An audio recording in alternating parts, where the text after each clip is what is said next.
You're listening to episode 172 of the Fitness Business Podcast. We'd like to thank this month's premier podcast partner, PreCall, delivering industry-leading cardio, strength, functional training products and service to over 90 countries across the world.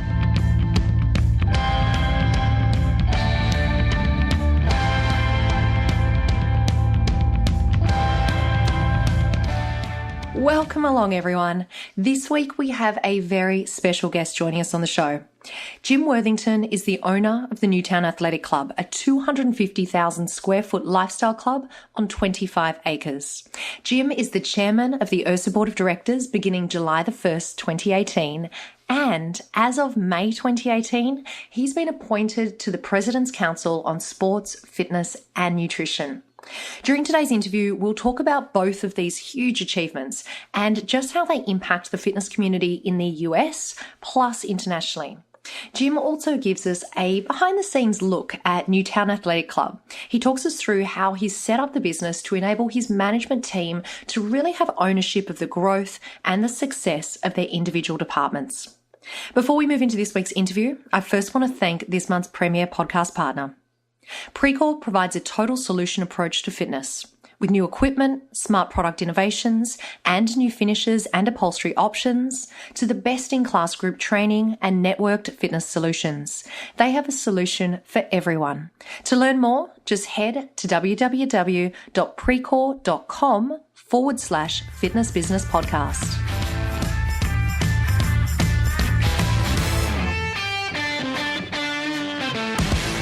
Jim, welcome and thank you so much for joining us on the show. Oh, thank you. Looking forward to talking. First and foremost, I have to say an absolutely huge congratulations to you on your selection as chairman of IHRSA. What do you see on the agenda for IHRSA in the next 12 months? Well, my agenda is going to be one of not creating a brand new agenda. And what I mean by that is every year a new IHRSA chair comes in with their list of things they want to do. So what I did is prior to being the chairman, I went to the IHRSA staff up in Boston, visited them, and tried to get a sense for, how much was on their plate and how they felt about any new initiatives. And I also talked to all the board members to get a feel for if there was anything on their list that they felt was that we needed to do. And the reality was, and I was glad because it came out really the way I wanted it to come out, is that everybody agreed that we had already had enough on our plate, both the staff and the IHRSA board, and we felt like we needed a year to just advance those initiatives further.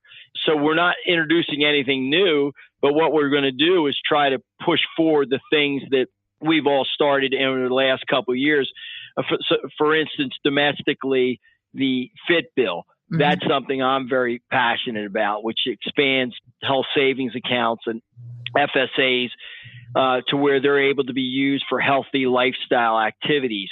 So in other words, you'd be able to use these accounts to pay for kids' sports leagues, exercise equipment, health club memberships. So I've been working very closely down in D.C. along with IHRSA and Helen Durkin and Meredith Poplar and Jeffrey Perkins to try to get this passed down the last 6 months down in D.C. So that's one of the initiatives that we're really concentrating on.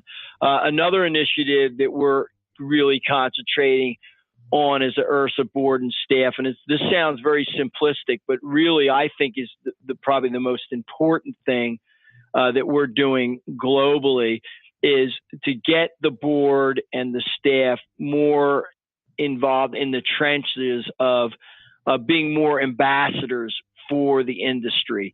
So about less than a year ago, I noticed when I was on the board, we had the Industry Leadership Council, the ILC, which was really a domestic IHRSA agenda, trying to get more people involved in how federal and state legislation. I suggested that we should have something similar for international. So they formed that committee. Mm-hmm. So with that being said, now that we have international board members, of course, every year, now we're charging our board members to go out and get more people involved in IHRSA, get people more involved in domestically the ILC, get more international board members involved with recruiting people and singing the praises of IHRSA. And I think if we as a board get out and basically sing the praises of IHRSA, make sure people understand it, get people more involved, I think that we will do a better job. And honestly, the staff does 99% of the work. So when you speak to the staff and you say, well, like, what would you need from us as board members? They're thrilled that we're becoming the mouthpiece for the great things that they do, led by Joe Moore and Anita and the people that run it. So they were thrilled with the fact that my agenda is more of us being supporters of what they do and spread the word of what they do. And to give you an example, my term starts July 1, and I want to make sure it's understood at my personal expense, not on IHRSA's dime. I've told Joe Moore that I would like to go out each month to a different location, whether it be domestically or internationally, to meet with IHRSA members in a city. Let's say I go to Chicago. I set this up in advance. I invite the Chicago IHRSA clubs to come, and also non-IHRSA member clubs.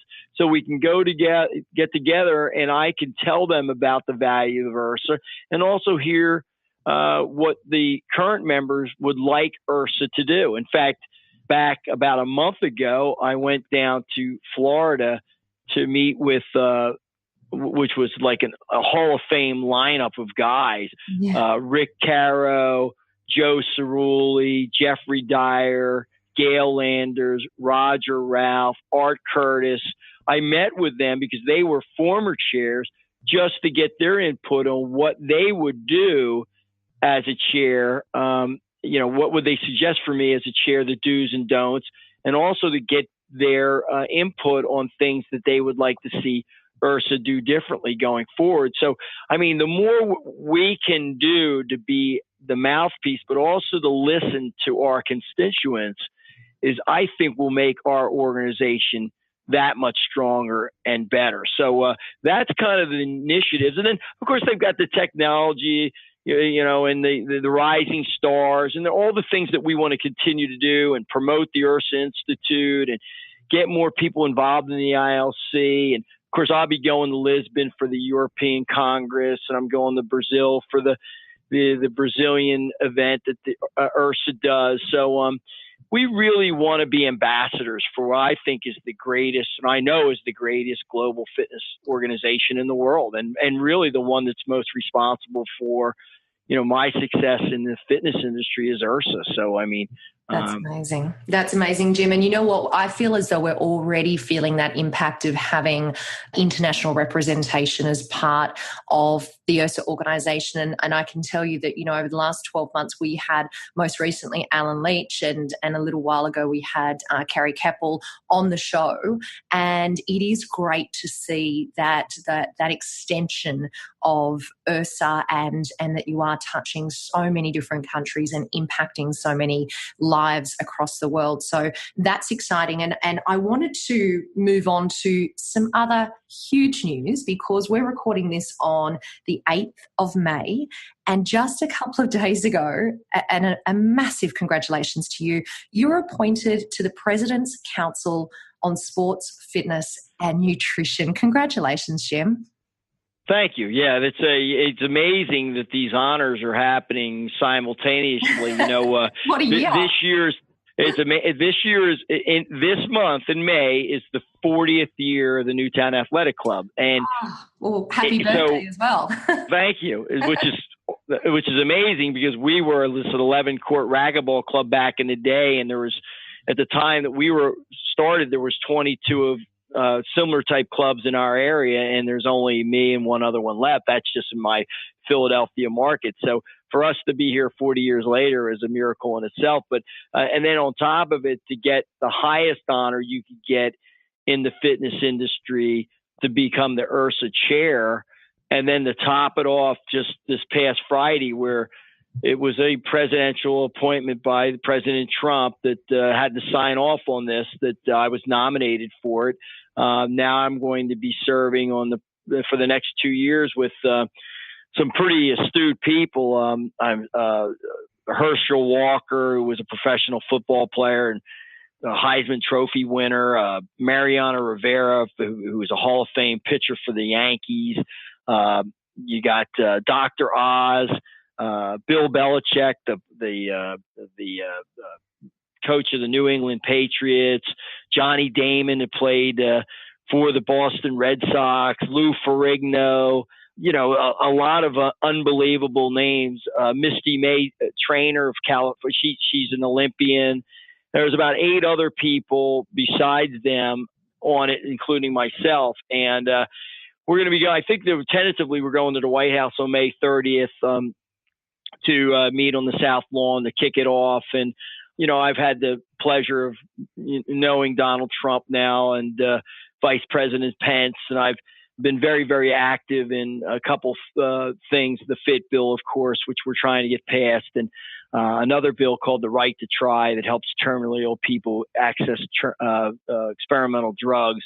I've been very active in the last couple of years. So, these appointments give me a bigger platform to push my life's work and our lives' work, your lives' work, and everybody in IHRSA and all the club operators in the world of, solving the global obesity crisis and making people healthy. I mean, that's what we do. We change lives. We make a difference. And this certainly is putting me in a huge company, great company, to be able to advance these agendas. So I feel like I'm so blessed to be at a point in my life where I have the ability to come and go and have the time to do my advocacy work and my charitable work, and to be appointed to the President's Council is just amazing.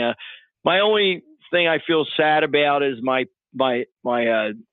dad passed away 3 years ago, and he would have been very, very proud to see the things that I've been fortunate enough to get involved in. And if you believe, he probably does know what's going on, but I would have liked him to have been here. But the reality is, in his memory, and I only got involved in the political process 3 years ago in honor of him, and it just turned into this. It kind of moved into all these different experiences that I've been to the White House a number of times. I've met the president a number of times, and I've met both sides of the aisle, Democrats and Republicans, many of the highest ranking people in Congress and the Senate. So it's been a real unbelievable opportunity, but this getting on the President's Council puts me with a lot of people that can make a difference because just of who they are and how much of celebrity status they are. So I'm going to take advantages and as much as I can to advance the ball for our causes, for IHRSA and the industry. Oh, I just think that's phenomenal, Jim. And you know what? I bet your dad would be incredibly proud. And I can say on behalf of the international fitness industry just how much so many of us admire the work that you're doing and the accomplishments that you have had throughout your career. And obviously 2018 is a huge year. And I think, when I think about all of the things that are going on for you, and we've touched on so many just in the last 15 minutes or so, I know that there are a lot of club owners that look up to you and they're inspired by you, and they're probably thinking, how on earth can Jim do all of this stuff and still have a health club running in the background? Not just any health club, but a massive health club, as I told everyone about in your bio. And I know that you have set the business up in a very unique way, which allows you to be able to step away from the business and put so much empowerment and trust in your team. So can you explain to us, how have you set up the NAC so that you can step away and the business still runs as you want it to? Well, that's really the secret to any success I've had. It's funny. We laugh about this. 80% of my time is probably, let's say 70% of my time is spent on the health club side of it, but 70% of what I do for a living is outside the health club. And the way this works, because I'm involved in a number of other businesses, but even here, 70% of the time is not enough in the type of club that I have to be able to really know what's going on day to day. So what I did many, many, many years ago is I opened the books of my business some 25 years ago to all my employees. And basically I set up a system, which I call open book management, but I allowed them, or I don't say allowed them, I asked them to come in as my partner. And what I mean by that is if you run a profit center, and in our club, there's a number of different profit centers. There's the director of birthday parties, which is $1 million kids' birthday parties a year, $1 million business. Spa and salon, $1.5 million. Personal training, $2 million. Food and beverage, $1.5 million. I mean, you get the idea. Like there's all these different profit centers. I turn around, they have their own P&L. And what I do is I incentivize them. I give them a salary, and then I say, I'm going to give you a percentage of the net.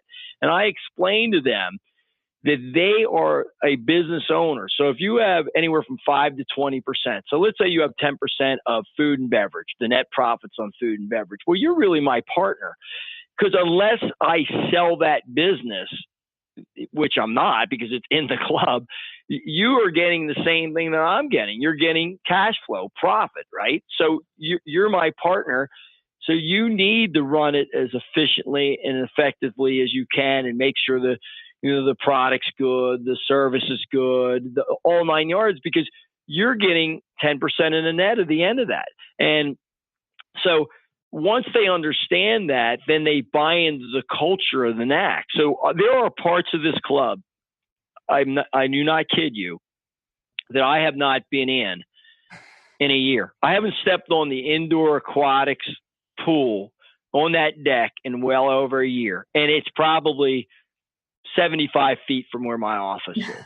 But I got a girl, her name's Haley, that runs it so well that I don't need to be down there. In fact, people are going to find this odd. I do not even have a general manager. It goes directly from me to each department head. Mm-hmm. And they get little snippets of my time coming in here. In fact, somebody just walked in a second ago and I waved them off. They couldn't come in. So they can't, they don't get a lot of me. But they don't necessarily need a lot of me. They're empowered to make all the decisions, and they do a great job. Now, how I manage that is through the P&L. So I get daily P&Ls, I get monthly, and I get quarterly, and they get quarterly bonuses based on how they do. Now, just so you and that's when we sit down and go. Now, sometimes things don't work out, and they may take a little longer to uncover than if I was in the trenches every day. Mm-hmm. But for me to do my other businesses, and more importantly, my work for IHRSA as chair and board member, and my advocacy work, because I have my own foundation called Have a Heart that does a lot of fundraising. We're big fundraisers for Augie's Quest and other number of charities that I raise money for and advocate for. I couldn't do it any other way if I micromanage, so I don't. And yes, there'll be some disappointments, but more often than not, when you find the right people and empower them and tell them they're your partner, it energizes them and makes them, their value feel so much better and feel good about the fact that they're the decision maker. They're the boss. Now, hey, you live and die by the sword, right? So if I have an instance right now where that profit center is not doing as well as it did last year. Well, that person isn't making as much money, but guess who else isn't making as much money? Me. Yeah. So, I mean, so I say to them, look, but you're disappointed. I'm disappointed too. So we need to find a way to, work together to get back up. Here's the other thing that really works in this, because I can give them a certain amount of time, but I can't give them all the time. I am a very strong believer in continuing ed and getting out, being a part of talking with smart people like you and other industry leaders. You go wherever you need to go, visit whatever club you need to do, go to whatever, go to the IHRSA. I send 4 people to the IHRSA Institute every year religiously. I take 15 people to the IHRSA convention, the seminar part of it. And then I take another 15 to the trade show. So I bring 30 people almost every year to that. I'll send them wherever they think they need to go to learn and to learn from smart people. I'm an avid learner. When I go to I'll go to the IHRSA Institute this year. I will sit in there. I've been doing this for 40 years. I will sit there and I could listen to someone that maybe has been in the industry 5 years that, is 30 years old. But I can tell you, I will find some gem, some nugget of information that I could use to better my club. I laugh because when I come back from an IHRSA convention, I will come back with an excess of 100 list of things to do from every year and I've been going since 1982. And by the way, nothing for nothing. I don't want to digress, but IHRSA is the number one reason why my club is, I think, one of the biggest in the industry. 25 acres, pushing 300,000 square foot, 12,000 members, $20 million in revenue a year. It's because of what I learned and from IHRSA and my contacts with IHRSA and listening to really smart people. But getting back to the empowerment, that is a key. And now this may be a little controversial, but I'm going to say it anyway. The other thing I've done is and no offense to the males in the industry, but most of my decision makers and department heads are women.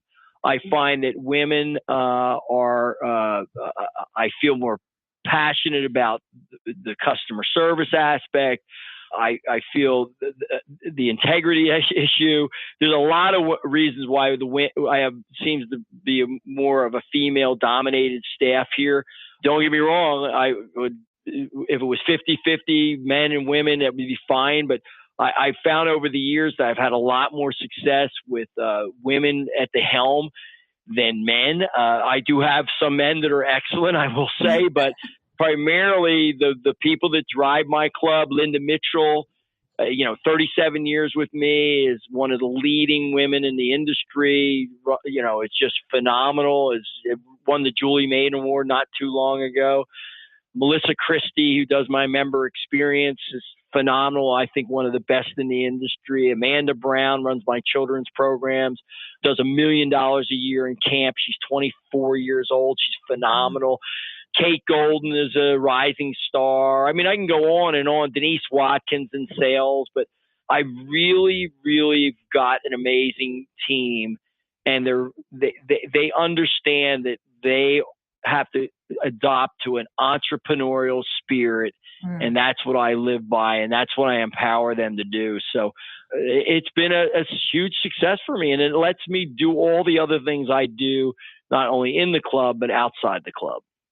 Well, I think it's fascinating to hear about your team and how you've structured it, and the fact that it is so female-centric, because I've had the opportunity to meet a number of the people within your team, and I can say that they are such strong leaders. And we've had Kate on the show, and I had a chance to spend some time with Linda at IHRSA this year. And one of the things that struck me was that, people don't stay with a business or in a role unless they have, immense connections, relationships, unless they respect the vision of the leader.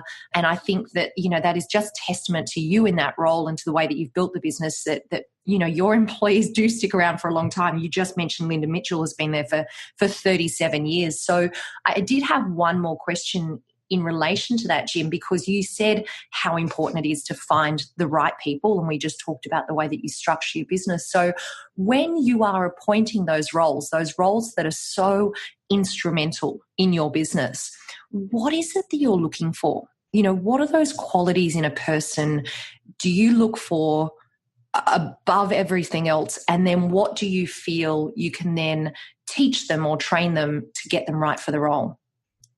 I think it's pretty simple: loyalty, integrity, and a willingness to learn. Those three things are key, because keep in mind, again, I'm not a micromanager. So if you're not loyal, and integrity can cut a lot of ways, but integrity to do the best at your job. I'm not talking about integrity, I'm afraid you're going to like steal from me or something like, but integrity to know that you're going to be left alone and that you're going to be this entrepreneurial business person that's going to give your best efforts. You know, I just had this conversation today. They threw a little surprise party for me because of this appointment. And I was actually, when I got appointed Friday, I heard about, well, I knew I was appointed. They told me earlier a week, but they announced it. I thought they were going to announce it in midweek. Well, they announced it Friday when I was on a plane down to Florida going to a political retreat with 40 congressmen to try to, work more on the FIT bill and to talk with the folks about the FIT bill and the right to try bill. And so I wasn't in Newtown. I wasn't at the NAC when this got announced. So when I came in today, they kind of surprised me and threw a little lunch. And, I got, they came and they threw me this little party. And, when they did that, it just made me realize that, and I said to them, I said, the NAC isn't about, me, and getting this appointment wasn't me. I'm the tip of the spear. Mm-hmm. I mean, it was all the employees over the last 40 years and the community and the people, and particularly the employees. I said, you're the folks that make this happen. So it's important that they understood that this was an honor that was about them. I just happened to be the face of the NAC. And it's all their good work that they do. And once they understand that, then they realize that they are really part of every success we have. And then the other thing I said to them, I said, don't believe everything that you read, because we do have this perception of being one of the top clubs, and we are a top club. And that's because of them. But don't think that we're as good as all the press clippings, because the reality, you can always get better. And when I get upset with an employee, it's not because, don't take it personal. In fact, Linda Mitchell tells them that all the time. It's because I have a passion to be the best, and it's about being the best. So when you're considered to be one of the best, there's a responsibility to live up to that. Yeah. It's funny. I've got a round table coming here, my Faust round table, and these guys are all smart people. I mean, they're the who's who, the Rick Buseman's and the Gail Landers and, Angel Banos. They're all coming here. I mean, Rick Caro and Mike Benton, and there's a whole, I shouldn't name them because if I'm leaving a few of them out, Clive Caldwell. I mean, they're all coming here June 6th, 8th. It worries me to no end, because they're coming here expecting to see this well-oiled machine, and we're far from perfect. But that's what drives me to get up every day, and it should drive them to get up every day to say we're never going to get there, and we need to get better. And by the way, these folks are showing up, and you better be at the top of your game. And if you're going to be published in a newspaper, or if you're going to be published in a magazine, which our people are all the time, that stuff you say in those magazines, you better be living that, and it better be not just fluff and it sounds good. If not, you're a fraud. So I'm always pressing these folks to live up to what is said about them. Oh, by the way, I did forget one other rising star, Taylor Antolino, my marketing director, is phenomenal. I always, I don't want to leave her out, but yeah, so these are the things that keep me up at night. And look, this is going to sound, a little crass too. Long ago, it stopped being about money for me. Mm-hmm. You get one shot to leave your legacy, and nobody cares what's in your bank account. At the end of the day is, what have you done to affect change? What have you done that somebody could drive by and say, you know what? That guy Worthington, he was kind of a little rough around the edges, but you know what? He had a hell of a fitness club, one of the best in the world. That would be my legacy. That's what I'd want to hear, if and when something comes down the pike to, a year or 20 years from now. And that's what I try to get across to my employees is that, hey, yeah, we're all got to make a living and do well, but there's an obligation and a legacy there to be the best. By the way, I've had tens of thousands of employees work for me too, and most of them haven't stayed with the team. And when I say that, I mean, like, they come, they go, and not everybody, but I've had a core group of people that have been here for 20, 25, 30, 37 years that have stayed with me. And I guess you could say maybe they're crazy, but that they've stayed here that long with me, because I drive them to be the best that we can be and they can be. And you either accept that vision or you don't. And when you find it real quick who does, but people like Linda Mitchell, let me tell you, I'm nothing without somebody like her. She's been by my side, and some of the other ones, my assistant, Nancy Gracie. I mean, they're the people, they're the knack. I'm the tip of the spear. I might be the guy out front, but they're the ones that get it done. And they just take my vision and they run with it and implement it. And they are a credit to the industry. I'm really proud of them. Well, Jim, the way that you speak about your team just it says volumes, and I want to thank you for giving us what is essentially a behind the scenes look at the NAC. I think it's really interesting for other business owners to hear about how you've set up the business and the way that you lead the team and the way that you've brought the team together and empowered them. So I just want to say thank you so much for taking the time, because today we've just had a glimpse at just how much is on your plate in 2018, and for you to take 40 minutes out of your day is a great privilege and for us, and I'm really, really genuinely grateful for you doing that. And I can't wait to share this with the international fitness industry. And on behalf of all of us, I just want to wish you the absolute best for your appointment as chair of IHRSA, and of course to the President's Council on Sports, Fitness and Nutrition. So congratulations once again, Jim, and thank you for joining us on the show. No, it was a pleasure. Thank you very much, and I appreciate the opportunity. Hopefully this was helpful to someone. Tribe Team Training are the world leaders in getting more members engaged, retained, and paying extra for small group training. Check out more information at tribeteamtraining.com.au/podcast. Go check it out.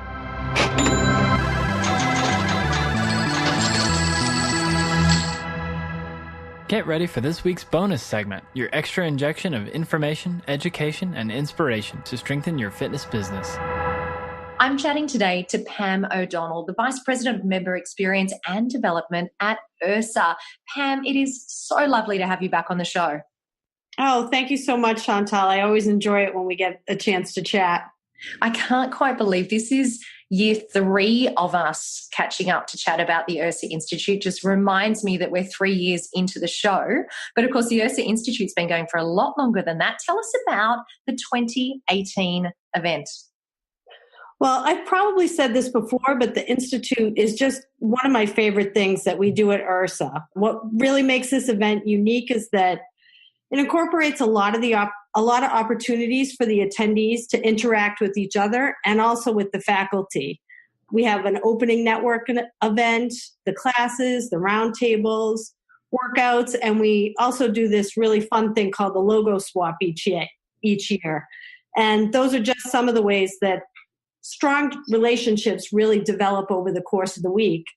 And attendees go home with new friends, but they also have people they can turn to for advice when they need it down the line. And the courses are really a deeper dive into the subjects than you get at a typical conference. And really, we try to hit all the major areas of club management.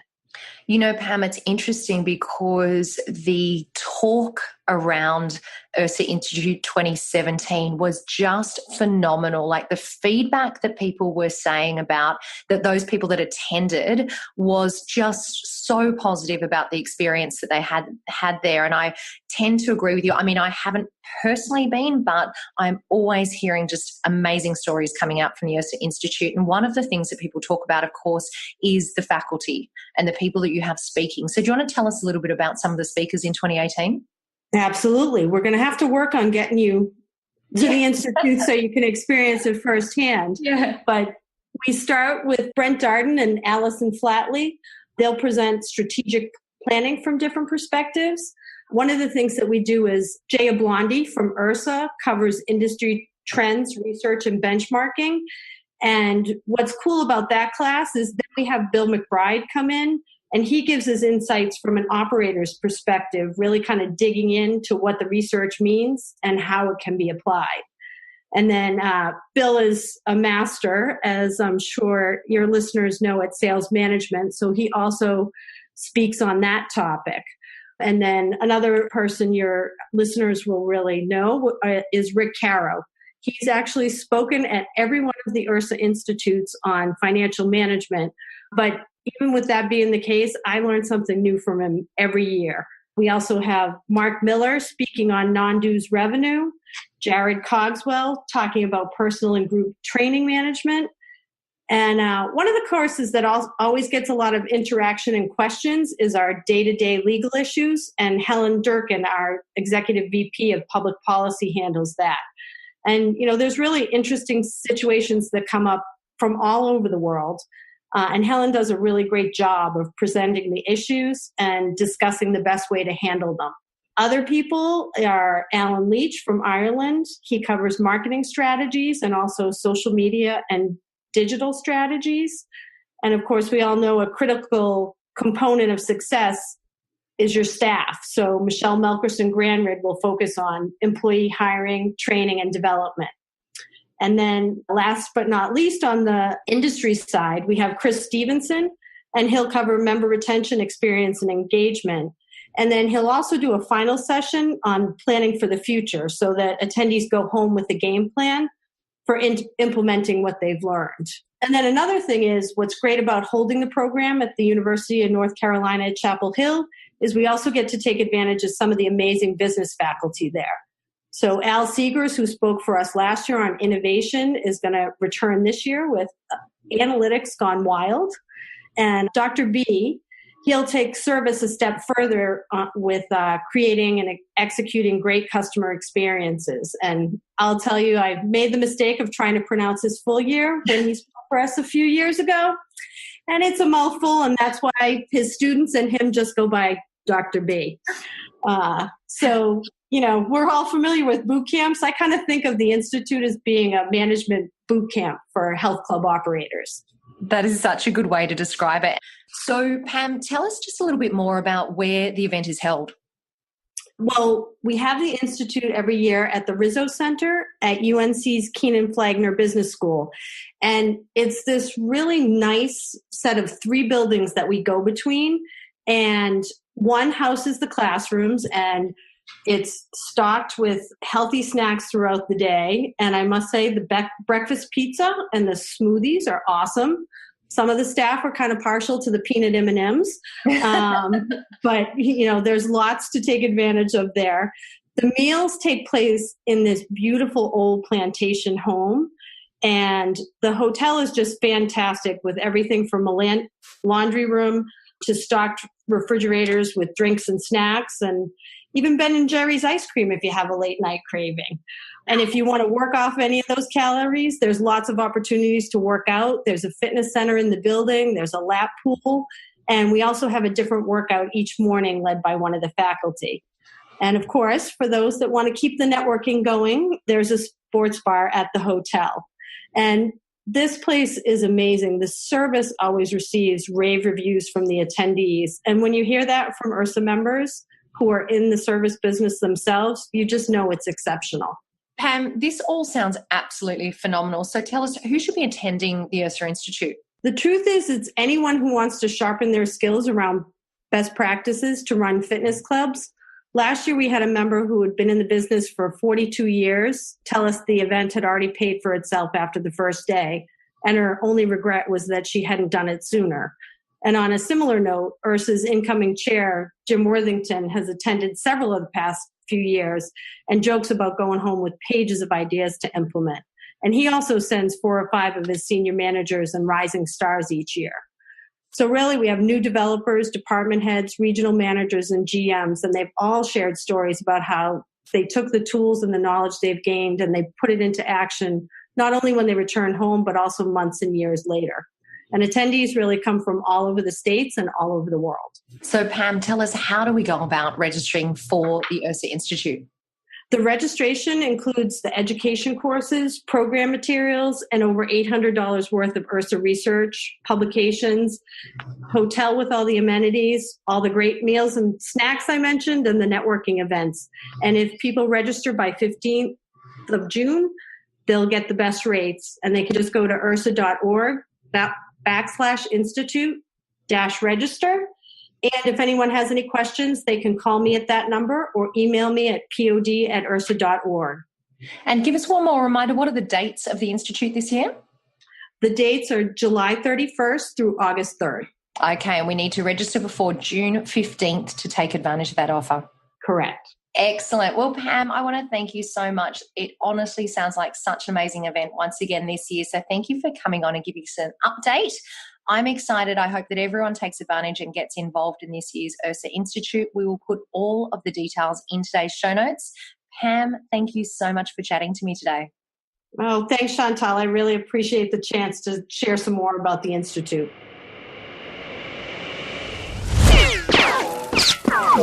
PreCall Quickfire 5. This week's PreCall Quickfire 5 guest is John Brady, the Chief Operating Officer for Newtown Athletic Clubs. John, welcome along. Thank you so much for joining me on the show. Excellent. Thanks, Chantal. Thanks for having me. We're going to kick things off with the PreCall Quickfire 5 questions. So do you want to start by telling everyone, why do you do what you do? Sure. I just love the opportunity to transform people's lives. I love the opportunity to impact not only the individual members in the club, but the way those people interact with their communities and their families. I think if you're active and you're healthy, there's nothing better in life than that. Absolutely. And what's one ritual that helps you become better at what you do? I take time to do a gratitude journal. Most mornings when I get into the office, one of the first things I do is note down in my gratitude journal some things that I'm grateful for. That's a beautiful one. And what's an app or a system that you use to stay in control of your workload? I just use Outlook. Microsoft Outlook, it just helps me sync home and work in one calendar. It's really important to me. That's a very popular answer. It's funny how sometimes just the simple systems that we use are the best. Absolutely. And what's one book, podcast, or blog that you'd recommend and why? So I'm an avid reader. I read a ton of books. Half the people that work for me would tell you I've got a library in my office. I love reading. And the book that I'm reading at the moment, which I'm about halfway through, is called The Storyteller's Secret by Carmine Gallo. And it's about why some ideas catch on and why others don't. And it is a fabulous read. It's very, very simple and easy to read. I really like the sound of that because you sent me through a brief kind of description about it, and I love the idea that I think you said something along the lines of that, to get the message or the most effective messages come across through storytelling. Is that accurate? That's absolutely right. Yeah. That's exactly right. I'd say one of the premise of the book is that great storytellers have an unfair competitive advantage. Mm-hmm. That's about influencing people. And, if you think about all of the great successful leaders all over the world, they're great storytellers. Jeff Bezos, Steve Jobs, Elon Musk, Steven Spielberg, all sorts of people in all sorts of different walks of life. Howard Schultz, just great storytellers. Yeah, well, when I think about the best speakers that I've ever seen present, they've been amazing storytellers. So that's a book I'd really like to read. And tell everyone what the topic is that we're going to be focusing on during your main interview next week. So great. So the topic we're going to be focusing on is the boutiques, how the boutique industry and the health and fitness sector have influenced big boxes and how you can bring boutiques alive within a big box format club. Yeah, I cannot wait to get stuck into this one. So, John, I want to thank you so much for joining us for the PreCall Quickfire 5. You're welcome. Thanks for having me, Chantal. Before we finish off today, a reminder that all the resources, the links and a transcript for today's show can be found at fitnessbusinesspodcast.com. Thank you so much to our foundation partner, Active Management. They have an amazing gift for you all. Their number one selling checklist is yours for free. It will turn your About Us page on your website into a lead generating page. All you need to do is go to fitnessbusinesspodcast.com/active for your free download. Thank you so much for joining me for another week of the show. I look forward to seeing you next week. And remember, what you leave behind is not what's engraved in stone monuments, but what is woven into the lives of others.